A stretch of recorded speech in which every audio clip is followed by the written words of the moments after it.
Hello student. तो आज फिर से स्वागत है आपका हमारे और आपके प्यारे से यूट्यूब चैनल मैकेनिकल वाला में। आज हम पढ़ेंगे विस्कोसिटी के बारे में। तो आप हेडिंग डाल लीजिए विस्कोसिटी।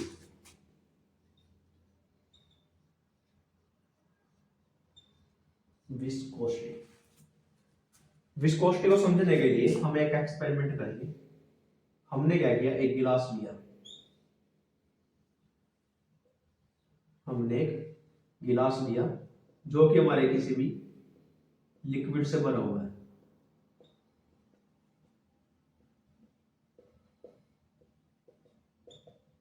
हमने क्या किया, इसे चम्मच के साथ घुमाया, मतलब हमने इसे मोशन दिया। जब मैंने इसको मोशन दिया तो न्यूटन का फर्स्ट लॉ ऑफ मोशन क्या बोलता है कि जब कोई बॉडी मोशन में है तो वो मोशन में ही रहेगी जब तक उस पर कोई अपोजिट फोर्स नहीं लगता। मैंने क्या देखा कि पानी कुछ टाइम के लिए तो मोशन में रहा, मतलब कुछ टाइम के लिए तो पानी घूमा, लेकिन कुछ टाइम बाद पानी रुक गया। इसका मतलब क्या है, इस पे कोई अपोजिट फोर्स लगी है। लिक्विड या गैस के केस में अपोजिट फोर्स को हम विस्कस फोर्स के नाम से जानते हैं।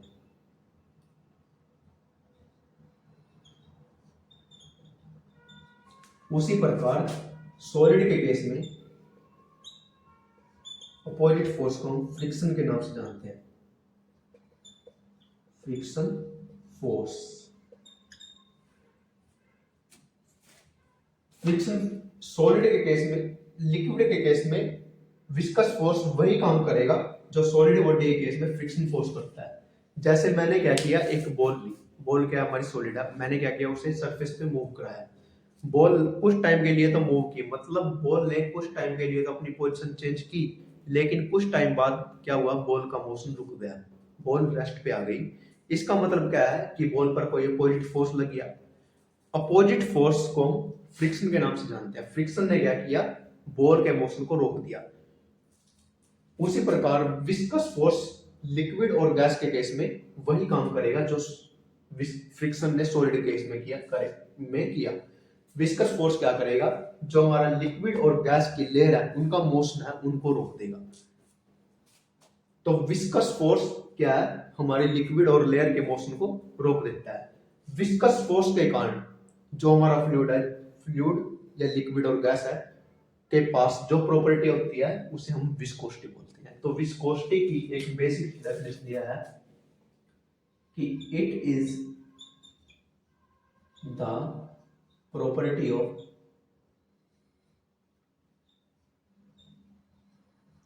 Fluid.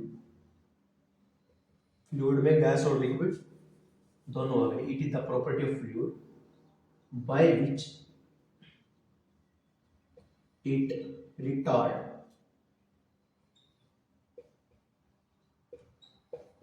the motion of layer.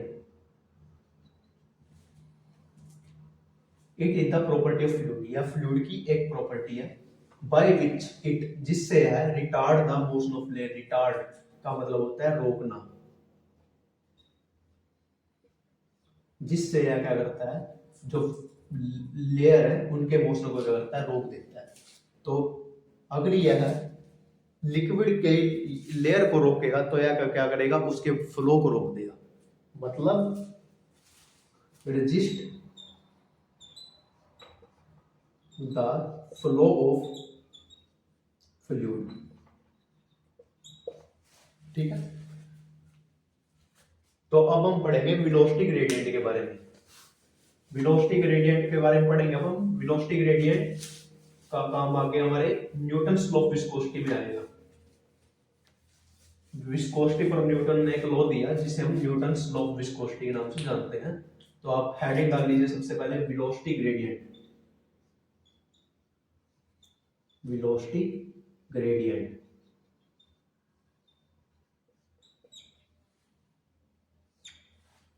Velocity gradient क्या है, मैंने क्या किया, एक रिवर बेड लिया। ये हमारा क्या है, रिवर बेड है, मतलब नदी के नीचे का सरफेस है। इसके ऊपर से क्या है, कोई पानी फ्लो कर रहा है, पानी की लेयर है। ये हमारी क्या है, पानी की लेयर है, और ये हमारी सबसे नीचे वाली लेयर है, और सबसे टॉप लेयर है, टॉप सरफेस की लेयर है, और ये सबसे नीचे वाली लेयर है।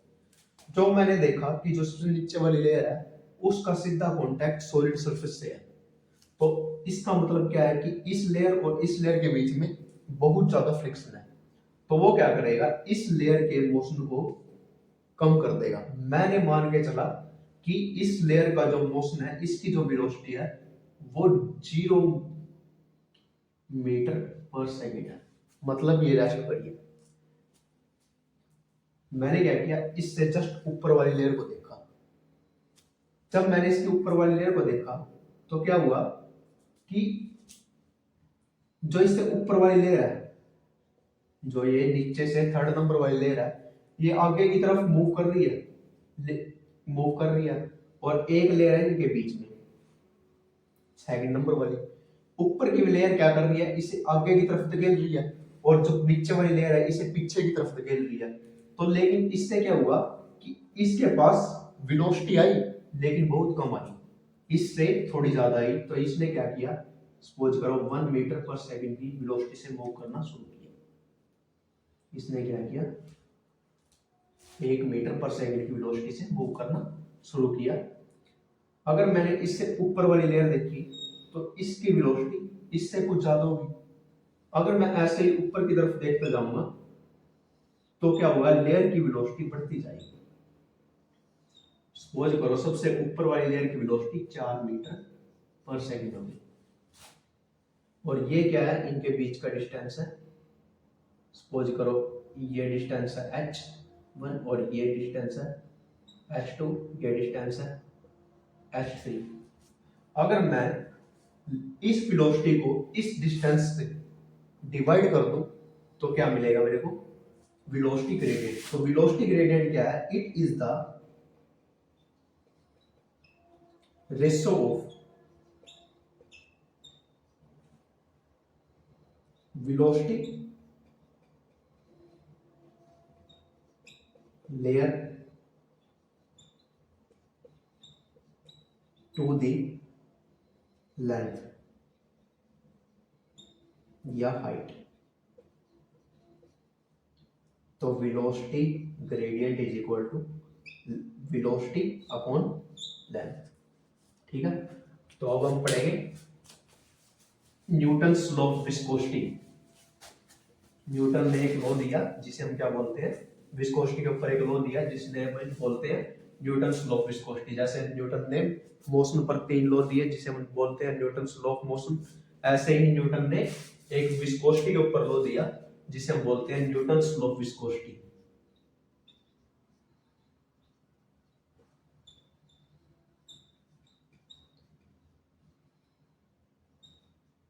जो क्या बोलता है, shear stress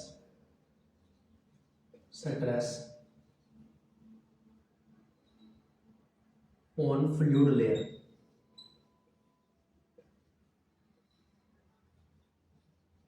is directly proportional to strain rate।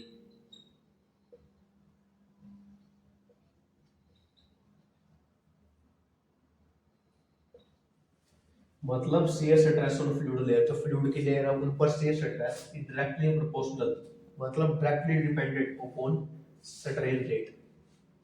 Strain rate से आप क्या समझेंगे कि टाइम के साथ बॉडी में कितना स्ट्रेन आया, मतलब स्ट्रेन पर डिवाइडेड बाय टाइम।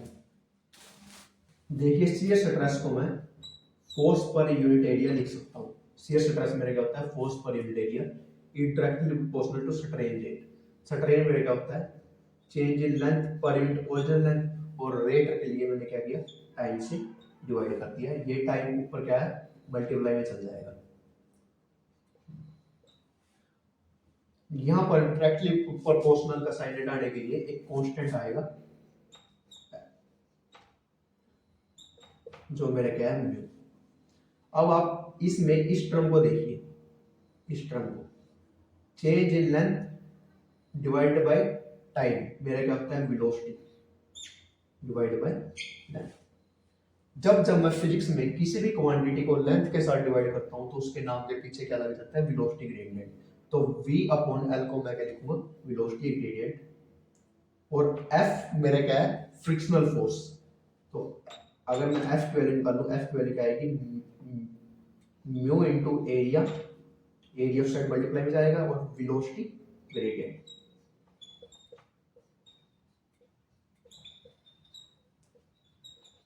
ये वही वेलोसिटी ग्रेडियंट है जो मैंने थोड़ी देर पहले पढ़ा। अगर मैं म्यू के बारे में जानूं तो म्यू मेरा क्या है, कोफिशिएंट ऑफ विस्कोसिटी। अगर इसकी हम यूनिट्स की बात करें,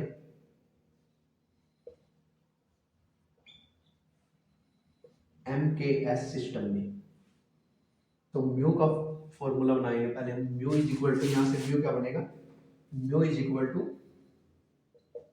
F अपॉन ए, और लेंथ इस साइड डिवाइड में है तो साइड मल्टीप्लाई में, और वेलोसिटी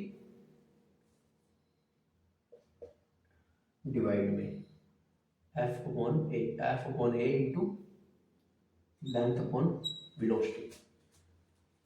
देखिए अगर इसकी यूनिट्स देखें तो फोर्स की यूनिट क्या होती है, न्यूटन, लेंथ की मीटर डिवाइडेड बाय एरिया की यूनिट मीटर स्क्वायर, वेलोसिटी की यूनिट क्या होगी,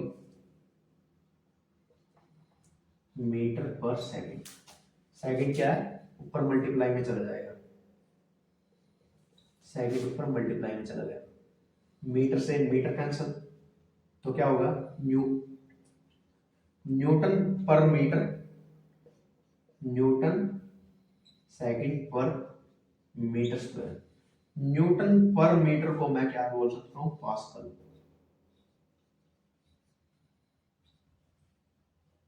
और यहां से सेकंड मल्टीप्लाई में, तो इसकी एक यूनिट क्या बनेगी, पास्कल सेकंड। अगर मैं इसकी सीजीएस सिस्टम में यूनिट्स की बात करूं, in CGS system, CGS system में न्यूटन को हम डायन बोलते हैं।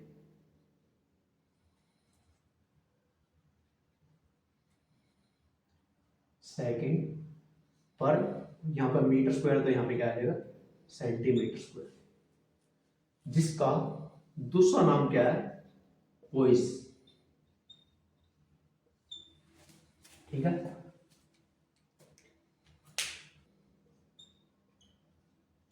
विस्कोसिटी,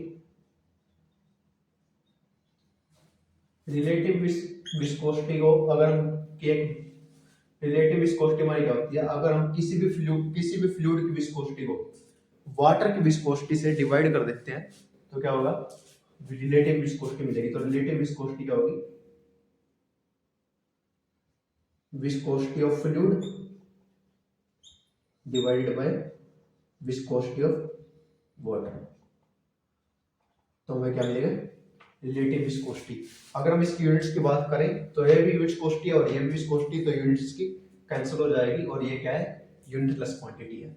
दूसरी हमारी kinematic viscosity.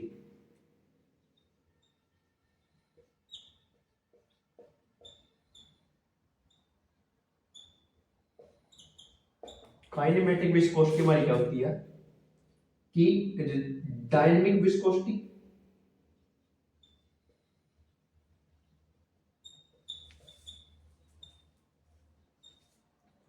Divided by density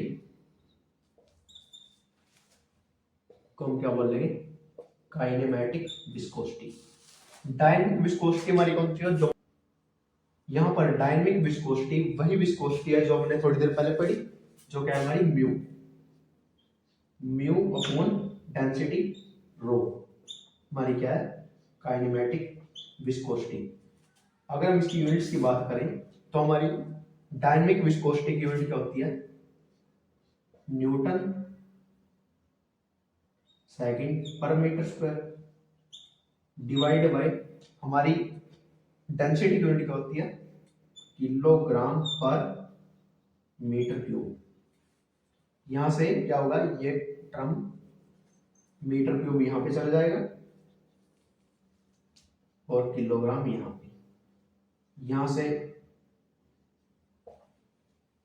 2 metre cube से 2 मीटर क्यूब कैंसिल हो जाएगा, तो यहाँ पर यूनिट क्या है, न्यूटन सेकंड पर किलोग्राम।